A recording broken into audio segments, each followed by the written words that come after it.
ज्ञानवापी श्रृंगार गौरी प्रकरण में मुकदमा संख्या 712/2022 पर सुनवाई हुई। वहीं 2 दिसंबर को अगली तारीख सुनिश्चित की गई। ज्ञानवापी परिसर से संबंधित मुकदमा नंबर 712/2022 में सिविल जज senior division fast track court Varanasi ने महत्वपूर्ण आदेश देते हुए प्रतिवादी संख्या 4 अंजुमन इंतजामिया मसाजिद कमेटी के द्वारा लगाए गए प्रार्थना पत्र 7/11 को खारिज करते हुए वादी पक्ष के हित में आदेश पारित किया।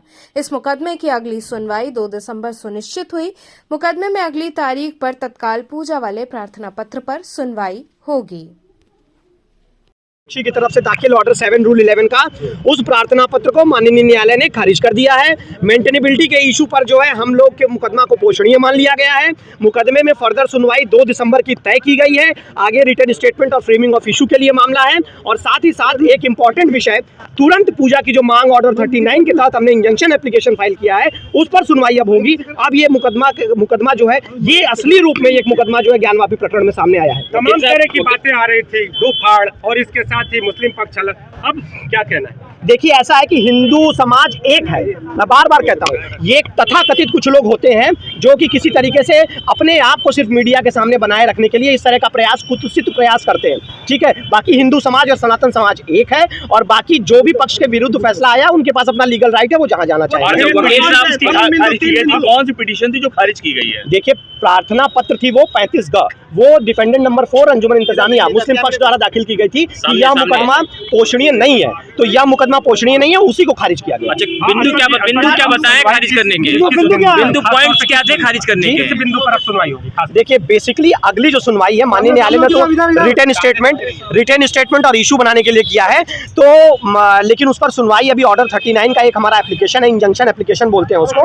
तुरंत जो है पूजा की सुनवाई के लिए उसको लगाया गया। 2 दिसंबर को अगली डेट है। 2 दिसंबर को फिर सुनवाई होगी। ऑर्डर 39 इंटरिम इंजंक्शन का एप्लीकेशन है, उसमें तुरंत पूजा की अनुमति हमको प्रदान की जाए, इस बात पर सुनवाई अगली होनी है। रिटन स्टेटमेंट और इशू फ्रेम होगा। और ऑनरेबल कोर्ट ने ऑर्डर 7 रूल 11 या मेंटेनेबिलिटी पे जो याचिका थी मुस्लिम पक्ष की अंजुमन इंतजामिया की, उसको खारिज कर दिया है। बहुत लंबा चौड़ा ऑर्डर है और ये तीसरा लगातार उनको डिफीट है इस मामले में। इसके पहले 91 के मुकदमे में और श्रृंगार गौरी के मामले में भी उनकी याचिका खारिज हो चुकी है, एप्लीकेशन खारिज हो चुकी है।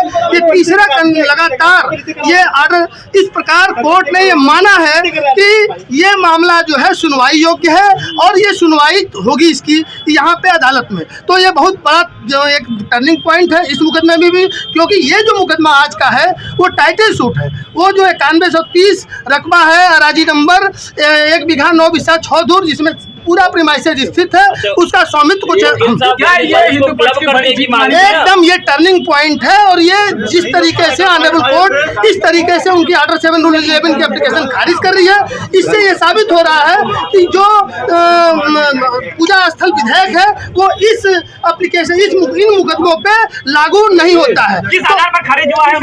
देखिए, डिटेल ऑर्डर अभी लेट द कम अभी आ रहा है, उसको हम लोग पढ़ेंगे, उसके बाद उस पर चर्चा होगी। लेकिन जैसा कि पहले के मुकदमों में होता आया है, ऑनरेबल कोर्ट ने ये स्पष्ट कर दिया है कि ऑर्डर 7 रूल 11 की जो मुस्लिम पक्ष की एप्लीकेशन है वो मेंटेनेबल नहीं है, या ये जो पिटीशन है, जो मुकदमा है वो सुनवाई योग्य है और ये मुकदमा प्रोसीड करेगा।